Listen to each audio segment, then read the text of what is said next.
They were accused of stealing a loaf of bread, or whispering heresy, or just being born into the wrong family. In medieval France, there were no second chances. Children, some no older than 7, were marched through stone corridors, dragged before angry crowds, and executed by methods meant for adults. The pain wasn't only physical, it was public, and it was meant to teach everyone watching a lesson. Even the smallest could be punished like criminals. This is the story of the forgotten young, the boys and girls who met death under the cold hand of medieval justice. The age of guilt. In modern law, a child can't be held fully responsible. But in medieval France, the idea of age of reason was twisted. At just 7 years old, a child could be charged, judged, and executed just like an adult. The church said that by 7, a soul understood right from wrong. That was enough. If a child stole bread or insulted a noble, it wasn't seen as mischief. It was a crime. In the 13th century, records from Rouen show a boy hanged in public for stealing a piece of cloth. He was 8. There was no trial, no lawyer, just a rope and a crowd. The noose for a minor. Execution by hanging was common in medieval towns. But when the condemned was a child, it became something else entirely, an act of fear, not justice. One chronicler in 1280 described a young boy, around 10 years old, being brought to the gallows in a town near Paris. He had stolen coins from a local priest's box. The priest was furious. The townspeople were angry, not because of the theft, but because of where it happened, in the church. Such disrespect cannot go unanswered, said the mayor. The boy was dragged to the market square, tied to a wooden pole with a sign reading blasphemer around his neck. His mother screamed for mercy. She was beaten for interrupting the sentence. When the rope tightened, the crowd cheered, but others turned away. They knew something felt wrong, but no one dared to speak. Burned for heresy. In medieval France, heresy wasn't just for adults.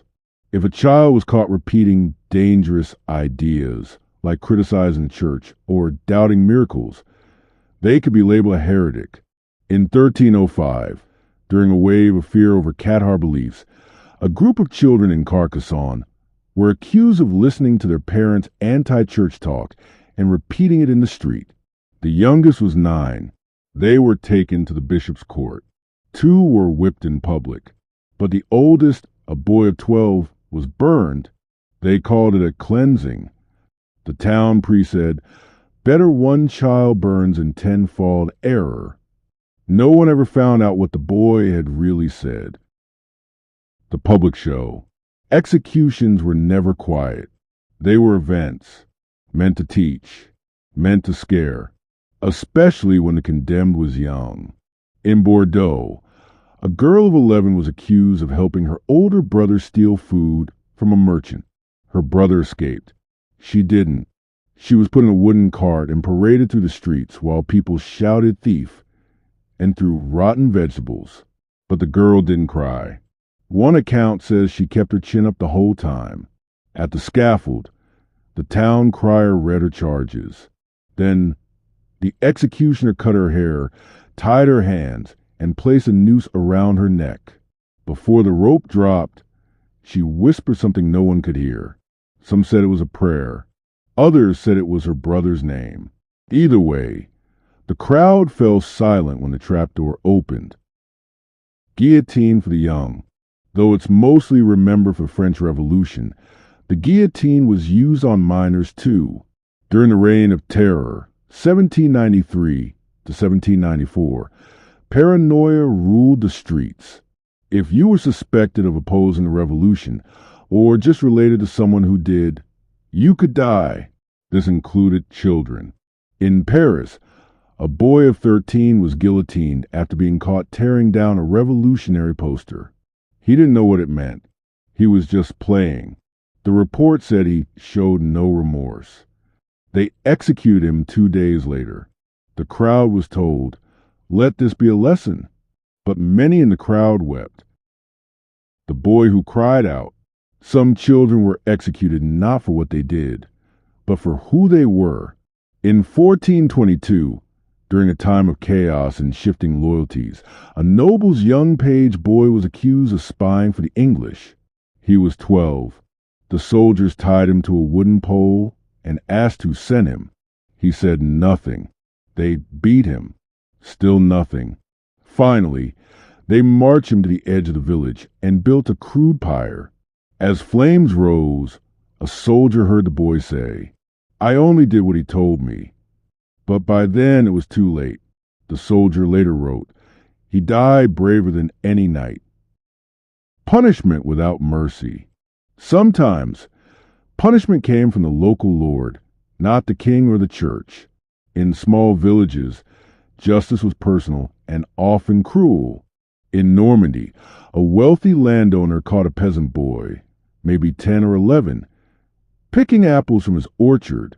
The boy's family was starving. The Lord ordered the boy's hand to be crushed with a stone, but the boy resisted. So the Lord sent him to the town jail. He died there weeks later from infection.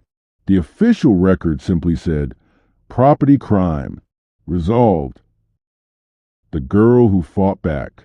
She was just a servant, 12 years old, accused of poisoning the stew of her master. There was no real proof. But the master's son became sick, and someone needed to be blamed. In the town of Albi, 1319, she was dragged from the kitchen in chains. At her trial, she denied everything. She screamed that she only followed orders. But the court said her refusal to confess was further proof of guilt. She was whipped in public, then branded on the back with a hot iron. Twice. The brand marked her as a criminal for life. But her story didn't end there. A few months later, when her master was poisoned again, this time with witnesses, it was revealed that a jealous older servant had done it. The girl had been innocent all along. No one apologized. Her scars remained. And so did the fear in every young servant who came after her. The king's example. King Philip IV, known as Philip the Fair, wanted control. Control over the church. Control over the nobles. And control over fear. In 1307, when rumors spread of children stealing relics from churches and selling them in secret markets, Philip responded with brutality. In Amiens, 3 boys aged 10 to 13 were arrested for possessing church silver. They claimed they found it buried under a stable, but the town priest swore they stole it from the altar. Philip's men ordered a public drowning. The boys were taken to the River Somme, hands tied, and dropped into the water one by one. No last rites, no defense. People watched in silence, afraid to speak. The message was simple. No one, not even a child, was safe if they crossed the church or the crown. The plague, orphans. When the Black Death came to France in the mid-1300s, it didn't just kill, it shattered families. Orphans flooded the streets, starving, dirty, desperate.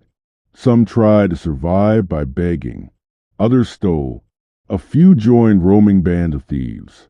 But instead of help, the town saw them as threats. In Dijon, a group of children, 6 boys and 2 girls, were accused of setting fires to distract guards while robbing a food store. They were caught. No one believed their claims of hunger. They were tried as a gang and condemned together. 3 of the older boys were executed on the wheel.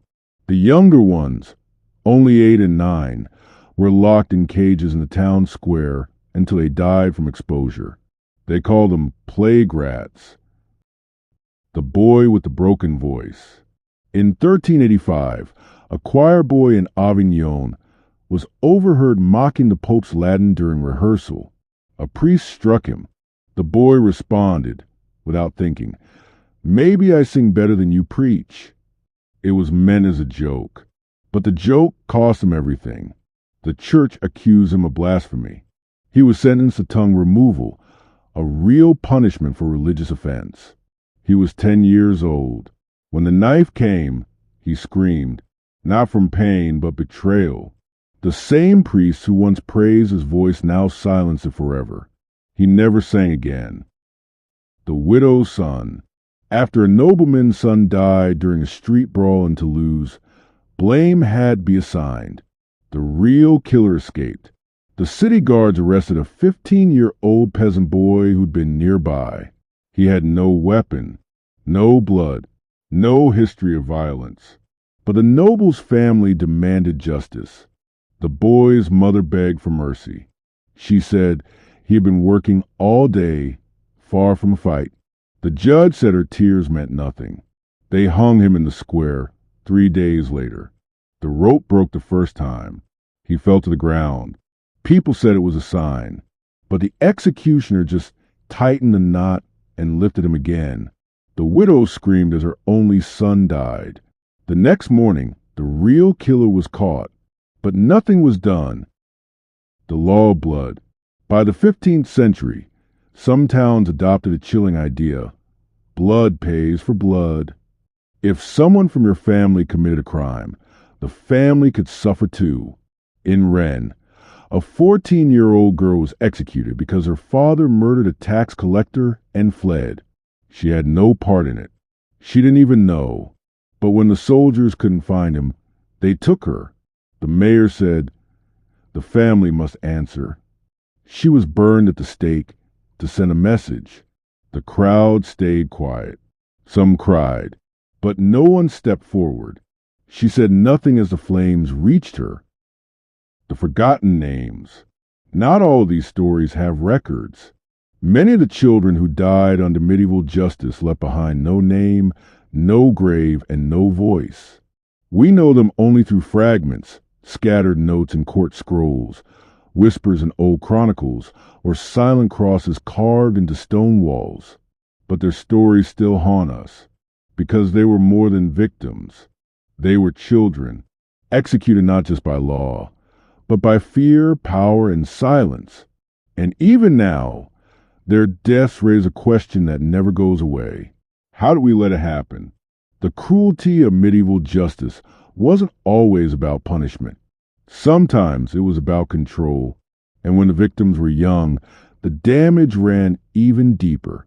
These weren't just forgotten cases. They were lives erased to keep others in line.